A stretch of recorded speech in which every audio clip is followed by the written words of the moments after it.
Ratusan guru P3K di Sorong geruduk kantor Gubernur Papua Barat Daya tuntut gaji 9 bulan belum dibayarkan.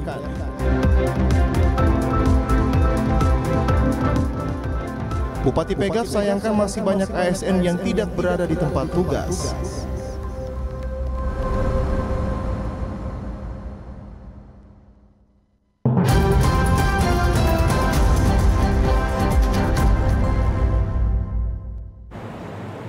Selamat petang saudara, berita Papua Barat hari ini kembali hadir menjumpai Anda edisi Rabu 5 April 2023. Sejumlah informasi dari daerah di Papua Barat akan kami hadirkan untuk Anda. Bersama saya April Yanikmur, inilah Papua Barat hari ini selengkapnya.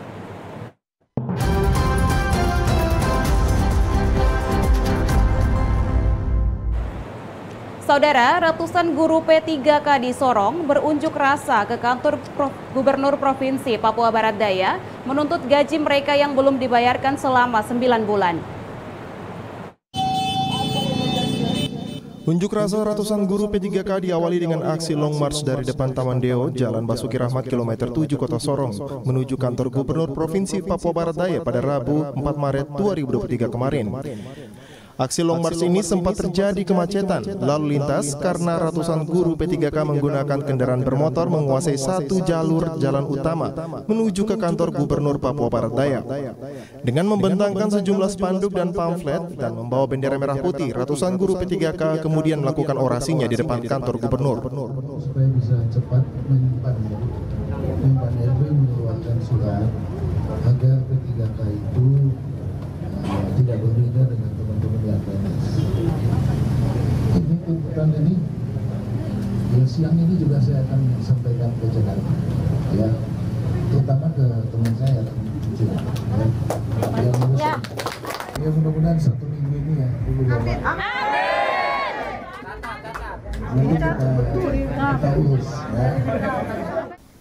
Sementara itu, Koordinator Aksi Geisler Patiran yang juga guru P3K mengatakan total guru P3K se-Papua Barat ada 463. Tahap pertama dan tahap kedua yang menuntut gaji selama 9 bulan belum menerima hak mereka. Ia merincikan pasca peralihan para guru dari Provinsi Papua Barat ke Provinsi Papua Barat Daya, ada 5 bulan di tahun 2022 di Provinsi Papua Barat, sementara 4 bulan di tahun 2023 di Provinsi Papua Barat Daya. Sampaikan apa yang menjadi aspirasi kami. Ya puji Tuhan di hari ini teman-teman semua dari kabupaten, dari berbagai pelosok daerah di Kabupaten Sorong, kota, kami dapat berkumpul di tempat ini untuk menyuarakan aspirasi kami. Kami sudah hampir 9 bulan belum menerima. 9 bulan. 5 bulan di tahun 2022 dan 4 bulan di tahun 2023. Sedangkan teman-teman kami yang berjumlah 24 orang itu malah belum sama sekali menerima. Setelah SK itu keluar, seperti tadi yang kami katakan di depan Ibu Malak bahwa SK dibagi namun gajinya tidak ada. Ratusan guru P3K mengancam bila tuntutan mereka belum ditanggapi, mereka akan melakukan aksi yang sama. Usai melakukan aksi, ratusan guru pun kemudian membubarkan diri dengan tertib. Dari Sorong, Mikal Jasman, TVRI Papua Barat melaporkan. Masih banyaknya ASN di Pegunungan Arfak yang tidak berada di tempat tugas membuat Bupati Yosias Saroy menjadi geram. Hal ini masih terus terjadi setiap hari kerja di mana tingkat kehadiran ASN di Pegunungan Arfak masih sangat rendah. Kemarahan atas masih banyaknya ASN di lingkungan pemerintah Kabupaten Pegunungan Arfak yang tidak berada di tempat tugas disampaikan Bupati Yosias Saroy dalam apel pagi di halaman kantor Bupati di Anggi. Sekalipun hal ini sudah berulang-ulang kali mendapat penekanan dari Bupati, namun kebiasaan malas dari para ASN masih saja terjadi. Padahal kata Bupati, ia telah memberikan jabatan bahkan fasilitas kendaraan dan tempat tinggal. Sudah, dengan kita ganti nanti bilang iya saya tidak baik, bahwa aku tidak baik. Saya kasih tahu bahwa kabupaten ini ada baru kasih jabatan kepada kita semua. Kalau kita semua yang menubari, syukur karena kabupaten ini ada. Untuk itu mari kita mengisi. Hadir di tempat, saya tidak larang hari Sabtu dengan hari Minggu kamu ada di sini. Hari Minggu satu biasa sendiri yang ada di sini terpapa. Tapi ini hari-hari kerja. Kita putar terus di Manokwari. Yang manusia yang punya berakhlak mulia, punya hati, pikiran, perasaan. Bagaimana rasa kita, hati kita? Ini pimpinan dia bukan yang bicara terus dekat kita dengan kehadiran. Saya patung kah? Saya pot bunga kah? Saya ini manusia yang punya akal dan pikiran, perasaan, punya hati. Sebagai seorang kepala daerah, Bupati Yosias Saroy juga mengingatkan kepada semua pimpinan OPD agar anggaran tahun 2022 yang tidak terpakai agar segera dikembalikan ke kas daerah. Sebab hal tersebut menurutnya akan mempengaruhi opini atas laporan keuangan pemerintah daerah. Hanya untuk kembalikan, karena sebesar berapa yang nanti mempengaruhi kita punya opini segera ya, dikembalikan ke kas daerah atau kas negara. Kas daerah, kabupaten pegunungan Arfak, karena tidak mempengaruhi kita punya opini yang nanti diberikan oleh PK kepada kita. Ya, jadi mari kita kerja jujur ya. Saya ini sangat sedih juga karena kegiatan-kegiatan kita berikan kadang-kadang tidak sesuai dengan apa yang kita punya visi, misi, arahan, dan kebijakan umum dan rencana kerja pemerintah daerah. Ada banyak yang keluar itu karena hati-hati. Sekarang ini sistem sudah berubah. Siapa yang berubah barang di tengah, dia yang tanggung jawab terhadap masalah hukum yang akan terjadi. Dalam kesempatan tersebut, Bupati menyampaikan kalau dalam waktu dekat ia akan melakukan rolling jabatan dan melantik sejumlah pejabat baru di lingkungan pemerintah Kabupaten Pegunungan Arfak. Dari Pegunungan Arfak, Yusuf Tandi, TVRI Papua Barat melaporkan. Saudara, Bupati Pegunungan Arfak Yosias Saroy menyerahkan SK kenaikan pangkat bagi 3 orang ASN di lingkungan pemerintahan Kabupaten Pegunungan Arfak. SK tersebut seharusnya tidak ditandatangani oleh Bupati, oleh karena ketiga ASN tersebut jarang berada di tempat kerja untuk melaksanakan tugas. Saat menyerahkan SK kenaikan pangkat bagi ketiga orang ASN di lingkungan pemerintah Kabupaten Pegunungan Arfak, Bupati Yosias Saroy menyatakan kalau sebenarnya SK tersebut tidak ditandatanganinya saat Kepala Badan Kepegawaian Daerah memberikan kepadanya. Sebab jika mengacu pada aturan kepegawaian, maka pegawai negeri yang tidak aktif bekerja di tempat tugas seharusnya tidak berhak menerima haknya, termasuk usulan kenaikan pangkat. Namun oleh karena kasih yang selalu ia tanamkan dalam dirinya, sehingga hak-hak pegawai masih saja ia menyetujuinya untuk diberikan. Itu tolak ukurnya ada di situ. Tapi saya pakai hukum kasih. Kalau saya pakai aturan pemerintah, saya terima tanda tangan. Karena kamu semua tinggal di Manokwari. Tapi ini pangkat naik terus. Saya mau tolak juga nanti kami, Bupati itu dia sombong sekali. Dia kenapa tahan-tahan kami punya SK kenaikan pangkat. Di akhirnya Pak BKD proses tanda tangan. Karena hati kecil saya terus tanda tangan. Nah, itu yang saya sampaikan ke semua ini. Tapi kamu pangkat, kenaikan pangkat, golongan ini tanda tangan terus, jalan terus. Tapi coba kamu buktikan yang kehadiran kah? Nah itu, jadi ini bukan saya marah, ini saya bentuk pembinaan ini yang saya sampaikan. Dalam kesempatan tersebut, Bupati menerima penghargaan BKN Award 2022 dari Badan Kepegawaian Nasional Kantor Regional 14 Manokwari. Untuk itu, Bupati menyampaikan terima kasih kepada Kepala Kantor Regional 14 Manokwari. Dari Pegunungan Arfak, Yusuf Tandi, TVRI Papua Barat melaporkan. Kita akan kembali setelah jeda azan maghrib berikut ini.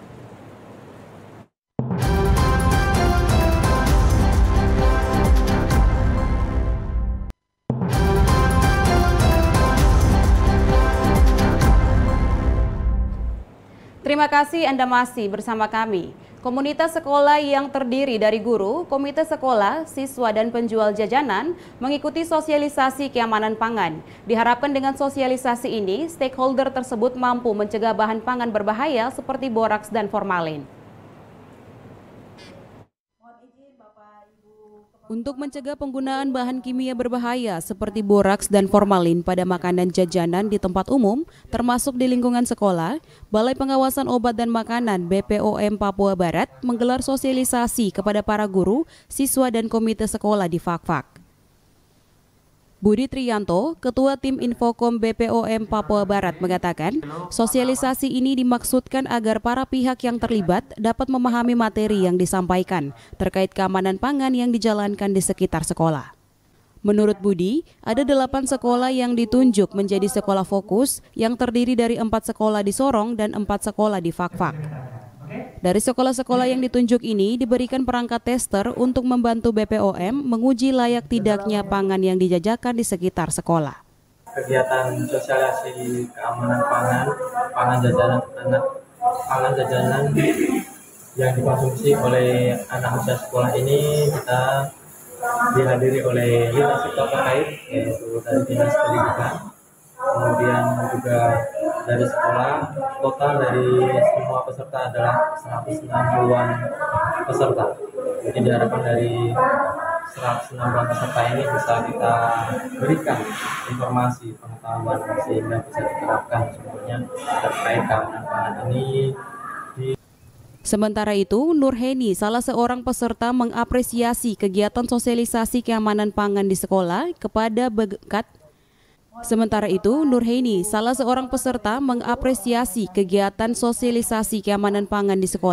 kepada berbagai komunitas sekolah. Ia mengaku bahwa saat ini banyak makanan dijual bebas dan masyarakat tidak mengetahui apa yang terkandung di dalamnya, sehingga dengan sosialisasi ini akan meningkatkan kewaspadaan masyarakat.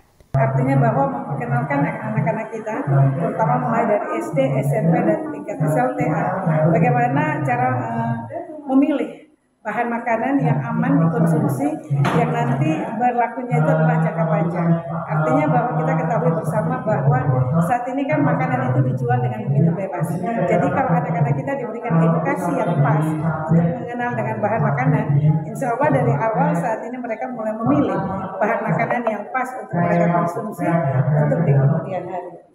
Kegiatan ini diikuti sekitar 160 orang sebagai peserta yang terdiri dari para kepala sekolah, guru pembimbing, komite sekolah, perwakilan siswa, dan para pedagang jajanan di sekitar sekolah yang diundang. Dari Fakfak, Frans Tamela, TVRI Papua Barat melaporkan.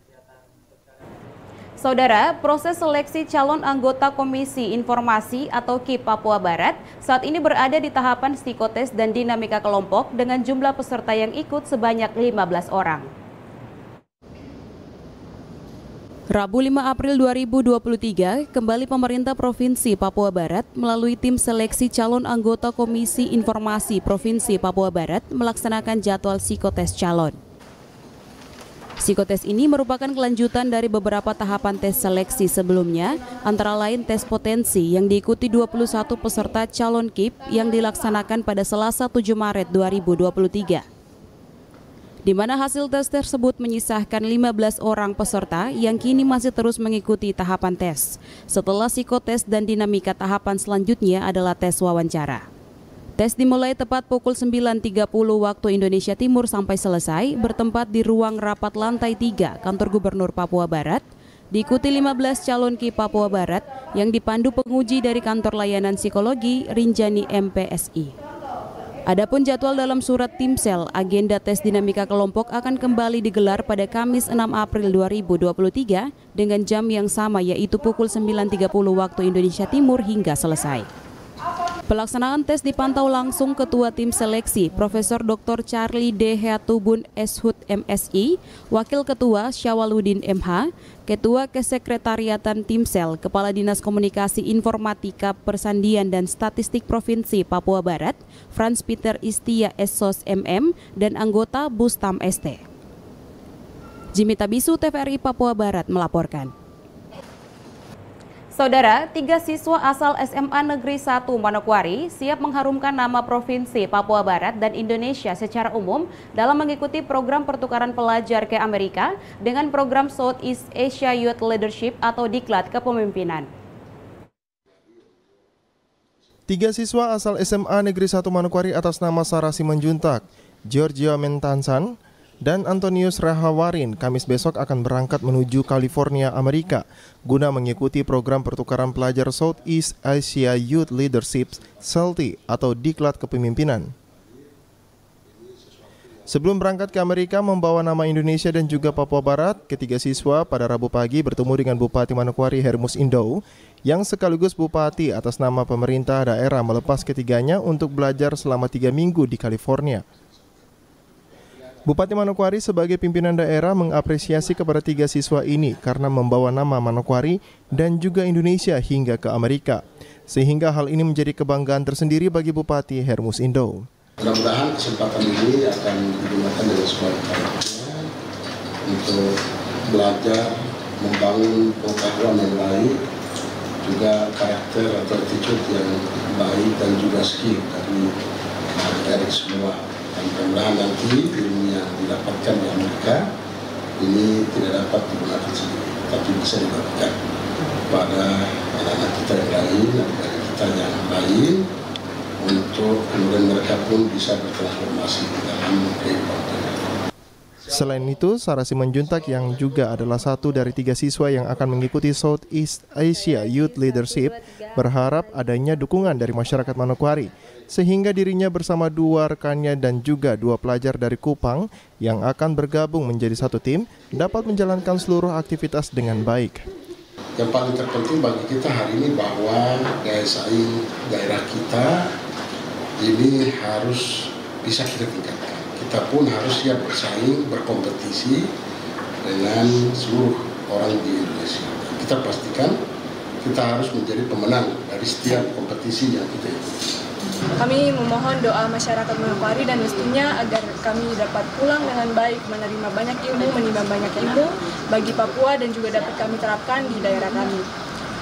Dalam program Southeast Asia Youth Leadership, Indonesia sendiri mengikut sertakan 5 siswa, yang mana 3 dari Manokwari dan 2 orang siswa dari Kupang NTT, dan didampingi oleh salah satu guru dari NTT. Arina Irianan, TVRI Papua Barat melaporkan. Saudara, kehadiran Otsus di Papua Barat dinilai memberikan kesempatan bagi putra daerah Papua untuk menjadi tuan di negeri sendiri di berbagai pembangunan sektoral. Dengan adanya kebijakan pemerintah pusat kepada provinsi di tanah Papua dengan kekhususan yakni Undang-Undang Otonomi Khusus dinilai sangat berdampak bagi pengusaha orang asli Papua di Papua Barat, yang mana pemerintah daerah pun ikut memberikan perhatian dengan berbagai kesempatan yang diberikan agar pengusaha orang asli Papua dapat mendukung pemerintah di sektor usaha masing-masing. Ferry Auparai, Direktur PT Papua Bumi Kaswari mengatakan jika dengan adanya Undang-Undang Otsus telah memberikan peluang bagi putra daerah guna mengembangkan berbagai usaha di berbagai bidang. Karena dari Otsus Jilid 1 banyak melahirkan pemimpin-pemimpin anak negeri Papua. Itu harus kita mengakui itu. Baik yang ada di eksekutif, legislatif, dan yudikatif. Karena dalam amanat Undang-Undang Otsus itu memberikan kewenangan kepada daerah, memberikan empowering, kekuatan kepada anak-anak asli Papua untuk bangkit dan menjadi tuan di negerinya sendiri. Hal serupa juga disampaikan oleh Bupati Manokwari yang juga adalah putra Arfak. Bupati Hermus mengatakan Undang-Undang Otsus yang dikhususkan bagi tanah Papua tentu bertujuan untuk membangun keberpihakan pemerintah bagi orang asli Papua untuk membangun transformasi. Otonomi khusus jilid 2 yang diberlakukan di bangsa dan negara ini sebagai upaya pemerintah untuk membangun keberpihakan pemerintah kepada orang asli Papua, tentu harus bisa membangun transformasi di dalam semua aspek pembangunan, termasuk transformasi pembangunan di bidang ekonomi. Tentu transformasi pembangunan ekonomi yang dimaksudkan tidak hanya berbicara soal bagaimana pembangunan ekonomi hijau atau biru, juga bicara soal hilirisasi pembangunan ekonomi, tetapi khusus kita di Papua, transformasi ekonomi yang sesungguhnya adalah bagaimana menjadikan orang Papua itu menjadi subjek pembangunan dan juga pelaku ekonomi yang sesungguhnya di tanah Papua. Dikatakan Bupati bahwa zaman telah berubah sehingga cara pandang yang lama tentang tuan di negeri sendiri harus diubah. Sebab menjadi tuan di negeri sendiri tidak harus menjadi pegawai negeri sipil atau jabatan pemerintahan, politik atau militer. Namun pengusaha orang asli Papua yang sukses juga diartikan sebagai tuan di negeri sendiri. Arina Iriananta, TVRI Papua Barat melaporkan. Informasi selanjutnya akan hadir setelah jeda berikut ini, tetaplah bersama kami.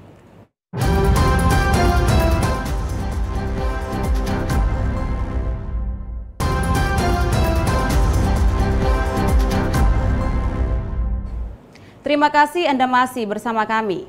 Saudara, Sekolah Menengah Pertama SMP Yapis Manokwari mengurangi jam pelajaran selama bulan puasa Ramadan 1444 Hijriah berlangsung. Pengurangan jam belajar ini diterapkan untuk pendidikan SMP Yapis Manokwari. Kepala SMP Yapis Nur Hadi N mengatakan jam pelajaran pada jenjang SMP yang biasanya berlangsung selama 40 menit akan berkurang menjadi 35 menit setiap 1 jam pelajaran.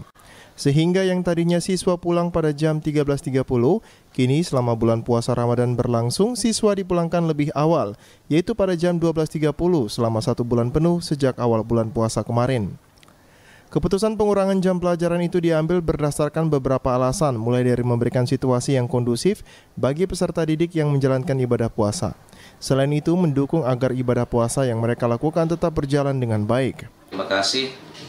Jadi selama bulan Ramadan ini memang kita ada mengurangi 5 menit setiap mata pelajaran.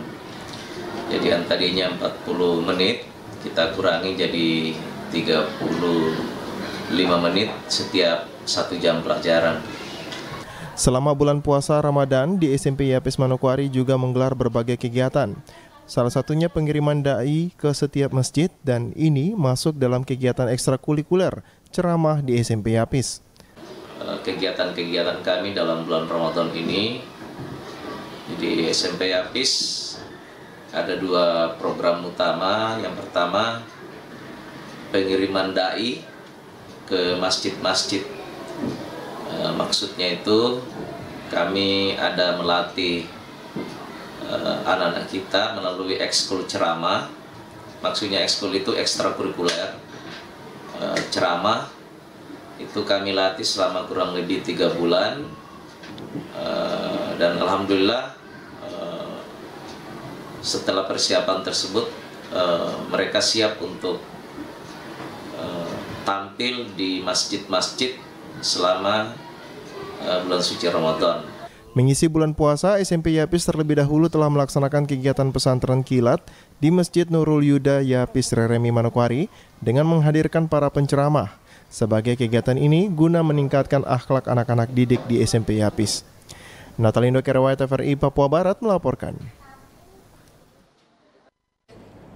Saudara, panitia pemilihan akan memfasilitasi pimpinan lembaga keagamaan untuk kembali membahas kuota unsur agama pada pemilihan anggota Majelis Rakyat Papua Provinsi Papua Barat.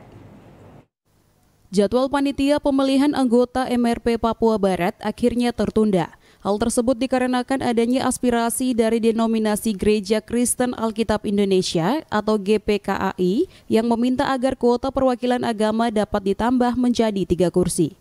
Vitalis Yumte, Ketua Panitia Pemilihan Anggota MRP Papua Barat mengatakan, sesuai dengan jadwal, proses pendaftaran dan verifikasi berkas dilakukan dari tanggal 27 Maret hingga 15 April.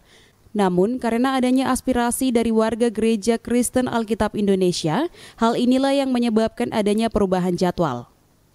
Maka tugas selanjutnya memfasilitasi pimpinan lembaga keagamaan untuk kembali menentukan jumlah kuota kursi pada unsur agama. 7 Maret sampai dengan tanggal 15 April 2023 itu sudah dalam kurun waktu 2 minggu lebih itu dipakai untuk masing-masing lembaga keagamaan melakukan pendaftaran dan verifikasi berkas dan kemudian mereka menyerahkan ke panitia seleksi. Nah, berhubung karena ada penyampaian aspirasi dari warga gereja Persekutuan Kristen Alkitab Indonesia yang disampaikan pada tanggal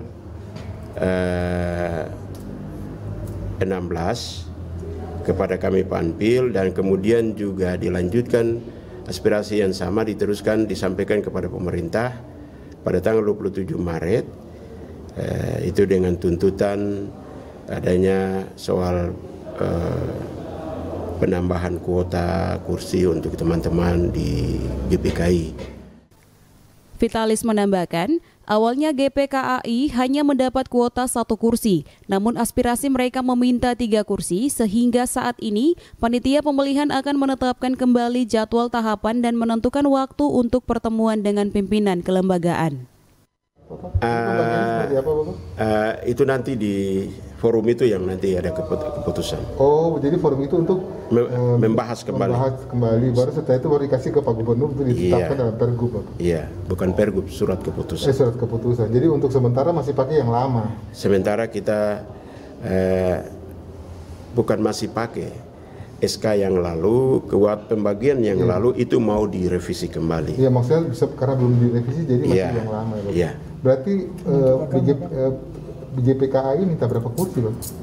Kan tadinya mereka hanya 1 tuh, Bapak. Aspirasi mereka minta 3. Nah, tapi kuota yang sudah diberikan pada pembagian musyawarah waktu tanggal 15, teman-teman GPKI sudah dapat 1.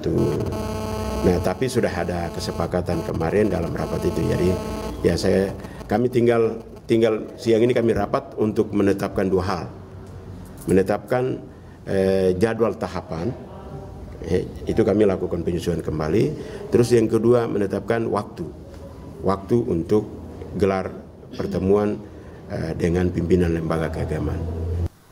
Vitalis Yumte optimis proses seleksi dan pemilihan anggota MRP Papua Barat akan berjalan tepat pada waktunya. Ditargetkan pada bulan Juni 2023, seluruh tahapan pemilihan dapat selesai. Jimmy Tabisu, TVRI Papua Barat melaporkan. Saudara, sebanyak 10 orang yang terdiri dari panitia pengawas dan panitia pemilihan Majelis Rakyat Papua Barat periode 2023-2028 wilayah Kabupaten Fakfak dilantik Bupati Fakfak Untung Tamsil pada Selasa 4 April 2023 kemarin.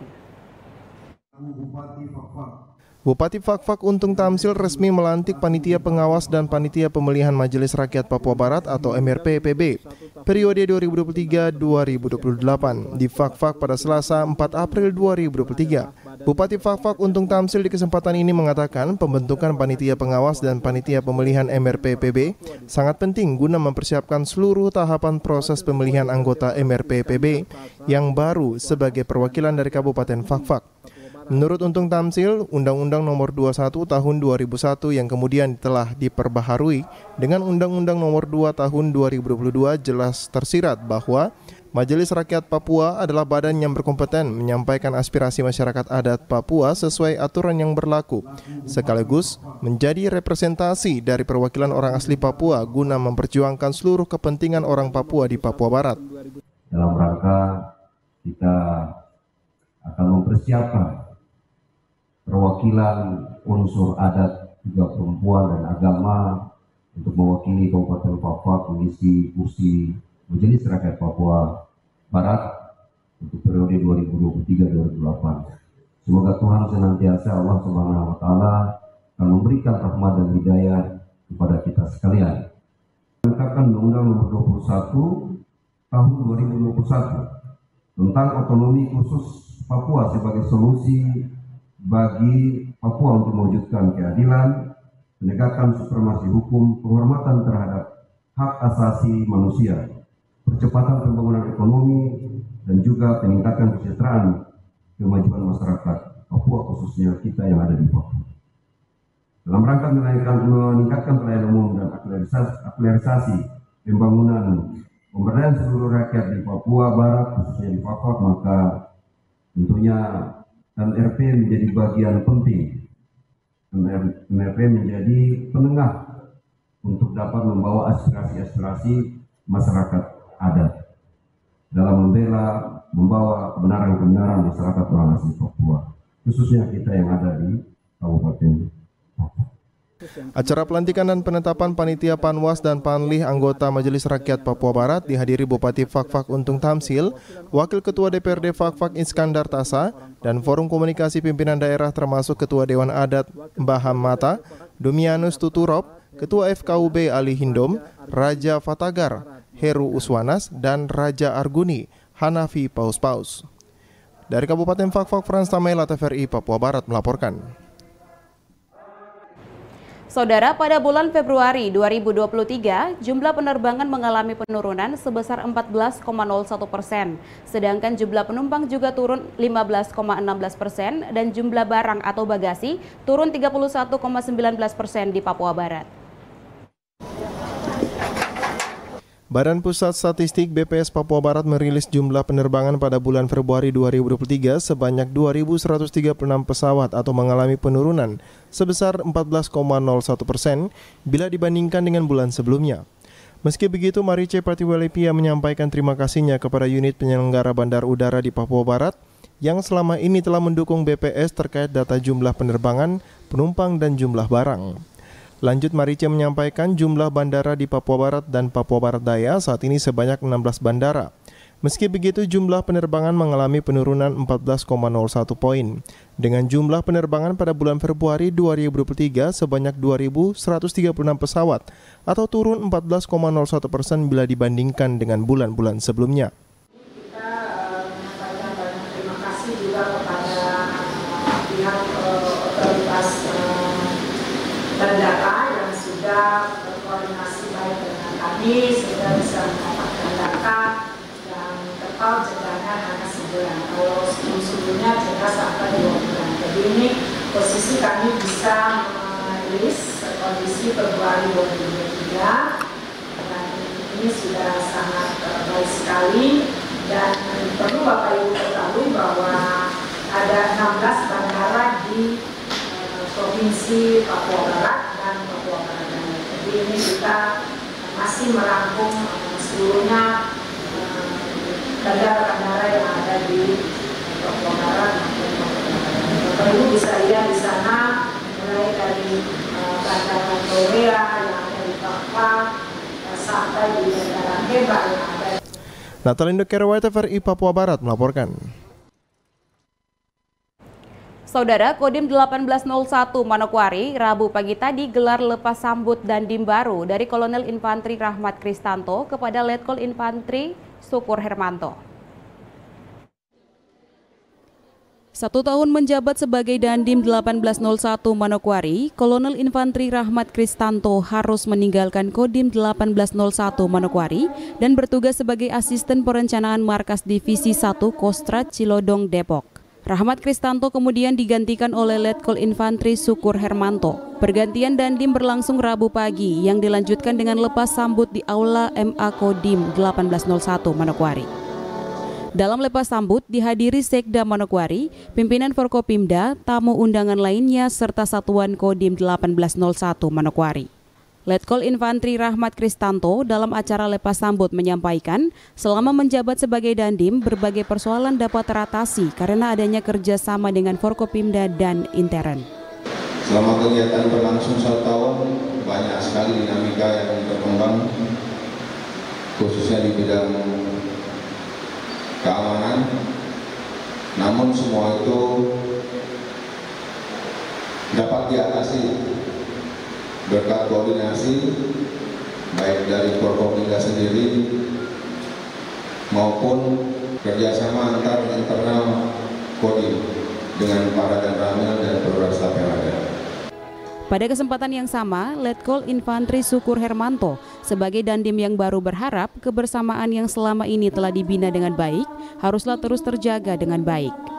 Mudah-mudahan ke depan nanti persahabatan atau kehangatan ini akan dapat lebih baik lagi tentunya seiring dengan waktu pergaulan berjalan antara kami dengan rekan-rekan mungkin yang ada di Forkopimda maupun staf, kami dengan para anggota dan perwira termasuk keluarga, kami juga dengan rekan-rekan kerja, rekan-rekan sejawat yang insya Allah kami berjanji akan dengan segenap tenaga sekuat hati untuk bersama-sama bekerja, mungkin kalau bisa nanti berinovasi sehingga Kabupaten Manokwari akan dapat lebih maju, lebih baik di masa yang akan datang.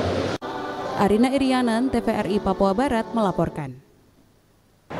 Informasi tadi sekaligus menutup jumpa kita pada Papua Barat hari ini, edisi Rabu 5 April 2023. Mewakili seluruh kerabat kerja yang bertugas, saya April Yanik Mur pamit undur diri dari hadapan Anda. Terima kasih atas kebersamaan Anda dan sampai jumpa.